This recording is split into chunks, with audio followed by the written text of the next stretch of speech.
जब प्रधानमंत्री ने एक नारा दिया था 10 साल पहले, बेटी बचाओ बेटी पढ़ाओ, है ना। बेटी तो पढ़ रही है सर, लेकिन बचाए कैसे? आपके यहाँ पर हत्या हो रही है तो गांव में और गलियारों में क्या स्थिति होगी जब ऐसी स्थिति यहाँ पर बनी हुई। आप कहते हैं कि एक तरफा प्यार में जो है हत्या कर दी, तो क्या बच्चियों को अपने घर के अंदर बंद कर है, क्योंकि एसएसपी देहरादून की बस की अब देहरादून संभालना नहीं रह गया है। In Dehradun, a city traditionally viewed as a safe haven, the recent wave of violence has shattered public confidence. In a shopping span of just 6 days from 29 Jan to 2nd Feb 2026, 3 women were brutally murdered in and around Dehradun district. This has triggered widespread anger, market shutdown and protest. The UKG today held a protest march to the SSP office, demanding the immediate removal of SSP Ajay Singh. Protesters highlighted a systematic collapse of law and order, citing the fact that in multiple cases, victims had warned the police of threats to their lives before being killed. 6 days and 3 heinous crimes. 3 heinous murders happened in the last 6 days in Dehradun and nearby area. Manisha Tomar, a 18-year-old class 12th student, was murdered brutally in Vikas Nagar.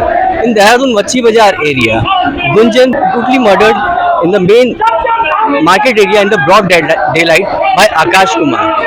And in Rishikesh area, Preeti Rawat, a 32-year-old assistant working in AIMS, was shot dead near her rented home in Rishikesh. This has raised some serious questions about law and order in the Dehradun area. As you can see, against these law and order situations, UKD today has decided to march towards the SSP office to raise law and order situation in Dehradun. You can see the visuals here. UKD is marching towards the SSP office to raise their voices against this heinous crime against the women in Dehradun area, against this brutal murder of 3 women in Dehradun area. You can see the visuals here. People are clashing, the UKD people are clashing with the police personnel. Police is trying to defuse the situation, but they are clashing with the police personnel. The lady police is active here. They're trying to defuse the situation.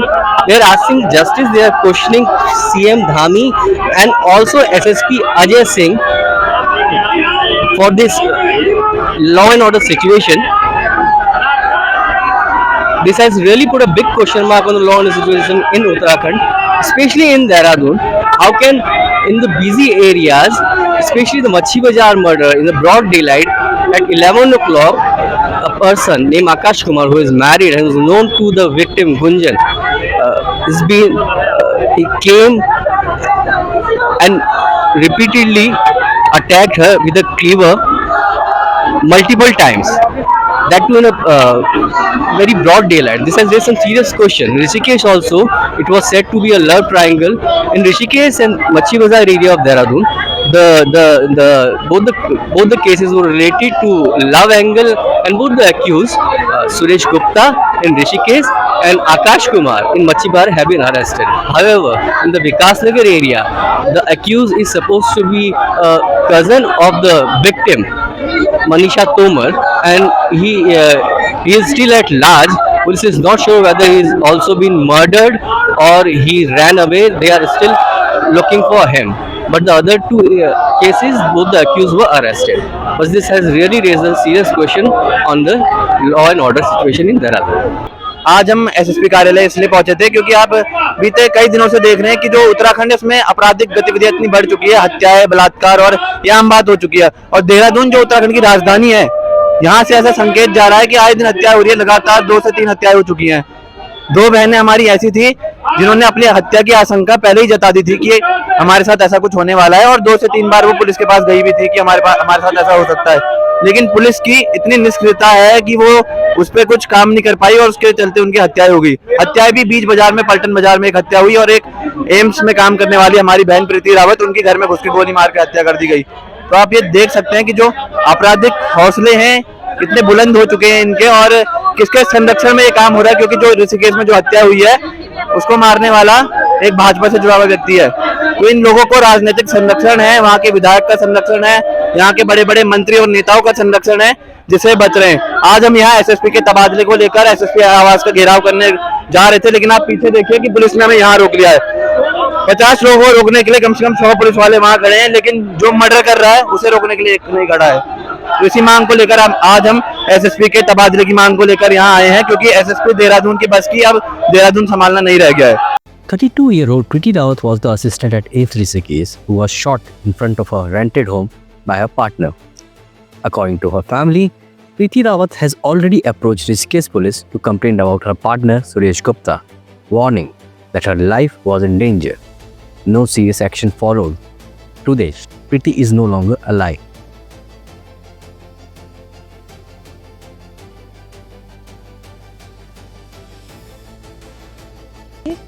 प्रीति मना कर रही थी शादी करने के लिए कि मैं उससे शादी नहीं करूंगी, मुझे डरा रहा है, धमका रहा है, हम दोनों को माँ बेटे को खतरा है उससे। तो मतलब वो पापा को मम्मी को मेरे बुलाने वाली थी, बैठने की बात करते हम लोग चौकी में जाके कि हम मतलब शादी नहीं करेंगे। तो इतने में उसको मतलब प्रीति की और सुरेश से बात हुई, सुरेश ने फिर उसको डराया धमकाया, तो यही उसका रात को हुआ, उसने उसको आके ऐसा किया, क्योंकि वो सब ऐसी बोली थी कि मैं उससे शादी नहीं करूंगी। अब और कुछ ऐसे बात हुई है, पर्सनल बातें बहुत होती है, मैं क्या क्या बोल सकती हूँ। शारीरिक शोषण करता था उसका, जबरदस्ती करता था उसके साथ में, वो नहीं चाहती थी तो भी करता था, मारता पीटता था उसको, कितना कुछ करता था। सब तो उसने लिखवा दिया था यहाँ के। कब से साथ में रह रहे थे? 2 साल हो गया था उनको। पुलिस कंप्लेंट वो 6 महीने से ऊपर, 6-7 महीना हो गया। पुलिस कंप्लेंट हुई थी? हाँ हो गई थी। फर्स्ट बार जब उसने 2 बार मारा उसको, तीसरी बार हमने उसको फोर्स किया कि कंप्लेंट कर जाके, फिर उसने कर लिया था कंप्लेंट। कौन सी चौकी में करी? एम्स में ही किया था। पहले भी इसके साथ मारपीट हो चुकी है? हाँ पहले भी हाथापाई थप्पड़ वगैरह ऐसा मारता था, ऐसा नहीं मतलब कि ऐसा हथियार से मारना। तो हमें लगा शायद थोड़ा आपसी होगा तो नहीं इतना, फिर हमने 2 मौके दिए, तीसरी बार मतलब ज्यादा गला दबा के मारने की कोशिश की, तब भी उसको एम्स में इमरजेंसी में लेके आए। वो टाइम पे भी दर्द चौकी में मतलब कंप्लेंट किया, फिर भी मतलब वो आदमी धमकी देता रहा। अब तो बंदूक दिखा के मारने की कोशिश करा उसने। गवाही देने के लिए सब तैयार है उधर आजू बाजू में, सबको मालूम है किसने क्या किया था 2 बार पहले भी। आस पड़ोस वालों ने बताया कि पहले भी आके ऐसे हाँ पहले भी आके मार के गया, उसको गला दबा के गया था, पड़ोसी ने आंटी ने छुड़ाया उसको, पहले भी कर चुका हो। वो बोल भी चुका था, तू मेरे साथ शादी नहीं करेगी तो मैं तेरे को छोड़ने वाला नहीं हूँ, ना तेरे को मतलब बख्शने वाला हूँ, मैं जान से मार दूंगा। जैसे अंकिता भंडारी के साथ में हुआ ना मर्डर केस, जैसा मारा, किसी का पता नहीं लगा कि कौन है क्या है, वैसे ही बोला मैं तेरे साथ करूंगा तो तू क्या कर लेगी मेरा, और तेरे घर वाले क्या कर लेंगे। यहाँ तक कि उसने हम सबको धमकियां दी, मुझे भी बोला उसने बहुत कुछ कि मैं आके ऐसा कर दूंगा तुम्हारी फैमिली को, तुम्हारे बच्चों को, ये वो बहुत कुछ बोला उसने मुझे भी। फिर मैंने उसको नवंबर में अपने पास बुलाया 1 हफ्ते के लिए कि मतलब मेरे पास आ, मैं देखती हूँ कि वह यहाँ कैसे आता है, यहाँ आएगा तो मैंने कहा उसको जाने नहीं देंगे यहाँ से। तो वो ऐसा मतलब नहीं करा, उसको मना के फिर भी वो ऋषिकेश में बुला लिए। बच्चन सिंह रावत मिलना, ग्रामधारी पट्टी तल्ला डांगो, विकास खंड केसर पौड़गढ़। क्या घटना हुई और क्या मांग कर रहे हैं? सर मांग ये करें कि वो कम से कम उसको पकड़े, पहले उसको अरेस्ट करें। मेरे को रात को 10:20 में कोतवाल साहब ने फोन किया था, मैं 11:15 बजे वहां से जैसे कैसे करके अपने भतीजे को साथ में लेके आया हूँ। गट्टू काटो इन्होंने फिर गाड़ी भेजी, फिर मैं यहाँ पहुंचा। मैंने उनको पूछा सर गाड़ी भेजने का मतलब क्या, बिटिया ठीक है या क्या है? कह रहे नहीं ठीक है, ठीक है। यहाँ देखा तो उसने मर्डर कर दिया। वो है सुरेश कुमार गुप्ता। क्या मांग कर रहे हो? उसको सजा होनी चाहिए। उसने पहले भी धमकी दी कि अंकिता जैसा केस कर दूंगा, मैं इसको मर्डर कर दूंगा इसको, अगर ये मेरी नहीं होगी तो किसी भी नहीं होगी, मैं इसको मार दूंगा। अच्छा कब दी ये धमकी? उसने पहले भी दिया, बीच में भी दिया। कल मेरे को पहले घर में मेरे घर वाले फोन पे किया, फिर उसके बाद इसने बॉम्बे मेरे लड़का को किया, उसको भी इसने डिस्टर्ब किया। धमकी दी थी आपने पहले भी? हमने पुलिस चौकी में इनको सूचनाएं दी, रिपोर्ट की इनको, इन्होंने कहा नहीं हो जाएगा। यहाँ पे दरोगा साहब भी यहीं आ रखे हैं, वहाँ पे ये अशोक मीणा करके सिपाही है, वो भी वही चौकी में, एम्स की चौकी में। हाँ फिर कोतवाली ऋषिकेश में दिया मैंने रिपोर्ट, वहां भी उसको बुलाया उन्होंने उससे लिखित भी लिया। शायद वो पेपर बिटिया के कमरे पे हो, और कहाँ पढ़ा क्या पढ़ा ये मेरे को अभी पता नहीं है। अब कितने साल का बच्चा छूट गया? 9 साल का बच्चा। This is not an isolated failure. In the recent Dehradun Machi Bazar murder, it has also emerged that Gunjan has gone to the police with complaints against the same man who later killed her. A former complaint was filed just a day before the murder, yet the accused remained free until Gunjan was hacked to death in public. These are not just missed warning, they are patterns. When complaints are ignored, danger is normalized. When warnings are dismissed, violence is given space to grow. And every such case quietly tell countless women watching from the sidelines that going to the police may not protect them and may not even worth the risk.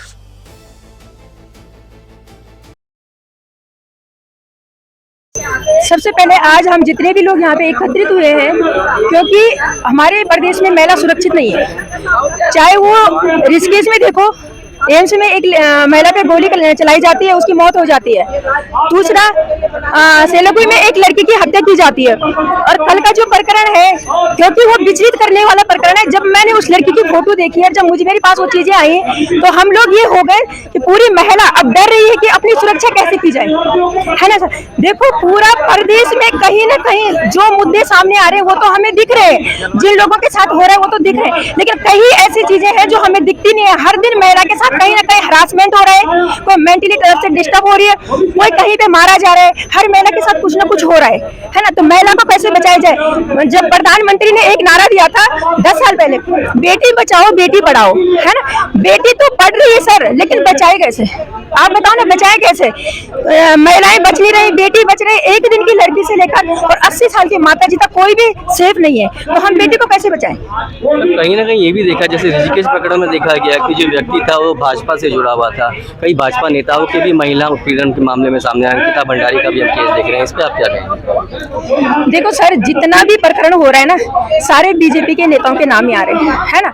मरने वाला उत्तराखंडी है sir, चाहे वो महिला हो, चाहे वो ऋषिकेश में खारे स्रोत में उस लड़की के ऊपर चाकू गोदे गए, वो भी मरने वाला यही का है सर। लेकिन ये है कि देखो, इन पे जांच प्रक्रिया, चाहे अंकिता हत्याकांड हो, चाहे वो इस लड़की का भी कल मर्डर हो गया ना सर, इस पे भी पता नहीं कितने टाइम लगेगा, कितना समय लगेगा, हमें कुछ पता नहीं है।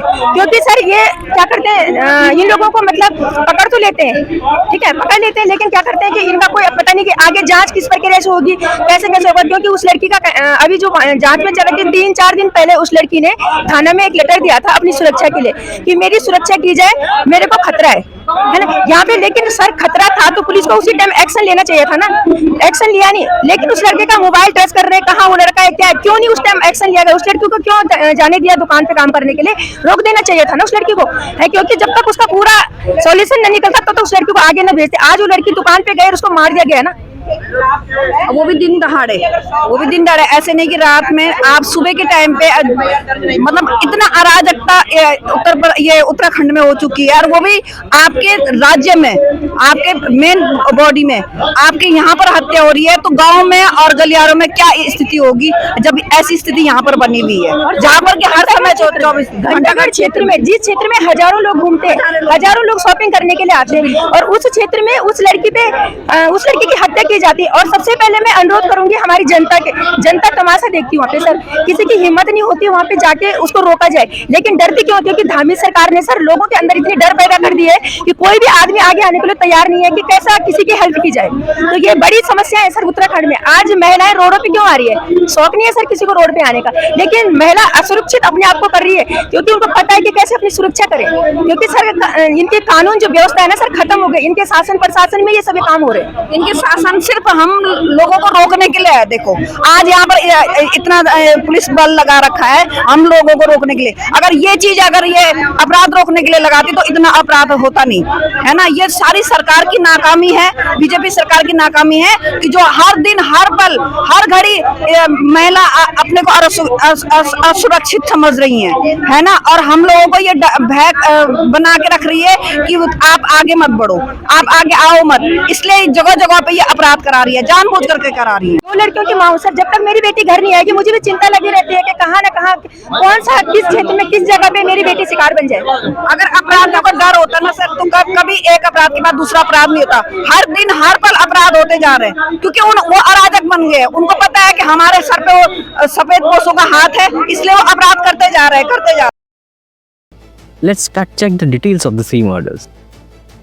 Gunjan, 23-year-old, was hacked to death on 2nd Feb 2026 at around 11 a.m. in Machi Bazar area in Dehradun in broad daylight. Well, as per the media reports, Gunjan was working in a shop in Dola Bazar. She parked her scooty near her house and walked to work when Akash Umar, 27-year-old, her former friend and stalker, who is married with a child, hacked her repeatedly with a cleaver into neck and hands. She bled out on the spot. The motive: obsessive stalking after she cut contact. She filed a complaint on 31st Jan, but police couldn't locate Akash despite the complaint. He was arrested within hours. The second case is of Preeti Rawal, 32-year-old assistant at AIIMS Rishikesh.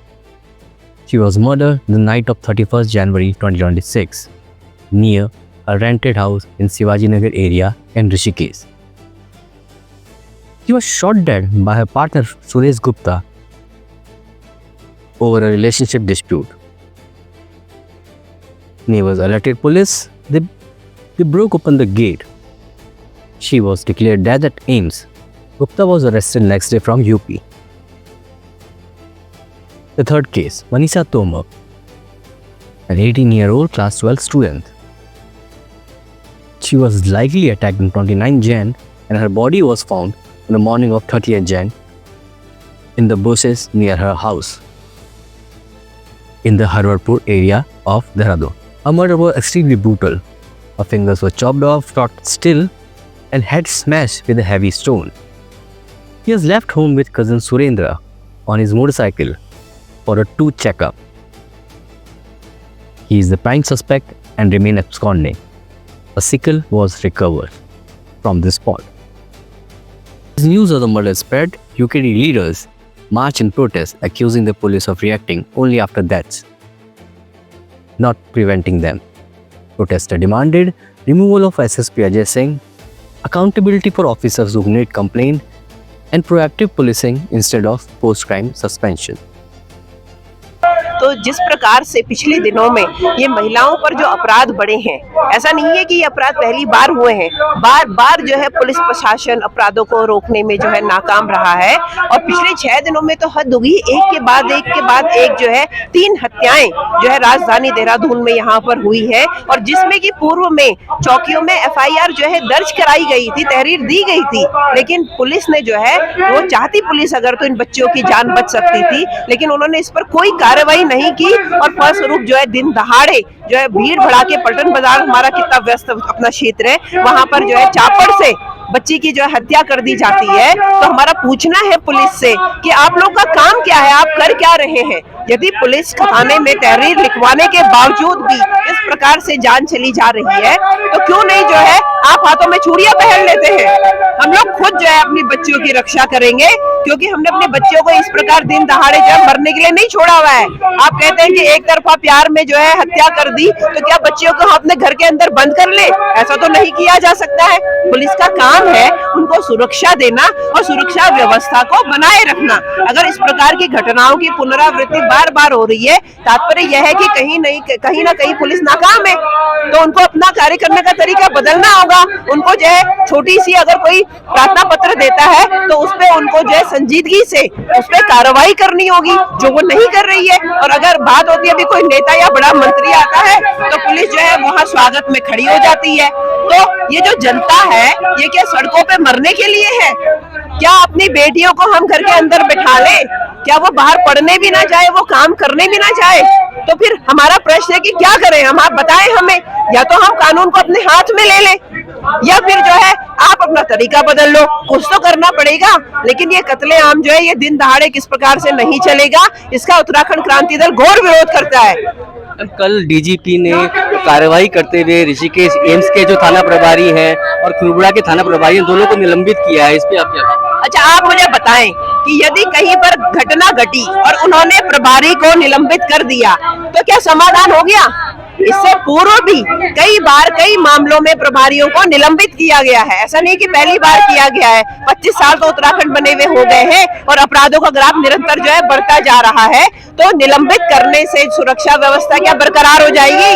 नहीं, कार्य करने का तरीका बदलना होगा। जो police का वास्तविक कार्य है, जनता की सुरक्षा करना, जनता की सुरक्षा व्यवस्था को बनाए रखना, कानून व्यवस्था को बनाए रखना, तो पुलिस को वही कार्य करना पड़ेगा, बशर्ते कि वो नेताओं की गुलामी न करे। तो महिला होने के नाते महिलाओं पे अपराध काफी बढ़ गए। हिमालयी राज्यों की बात करें तो उत्तराखंड नंबर 1 पे है। एक महिला होने के नाते आप क्या सोचती है? देखिए, एक महिला होने के नाते, क्योंकि ये देवभूमि उत्तराखंड है, यहाँ पर जो है इस प्रकार के अपराध पूर्व में नहीं हुआ करते थे। पूर्व में तो मैं यहाँ तक कहती हूँ कि पहाड़ी राज्यों में लोग अपने घरों में ताला तक नहीं लगाते थे, क्योंकि वहाँ पर कुछ अपराध होते ही नहीं थे।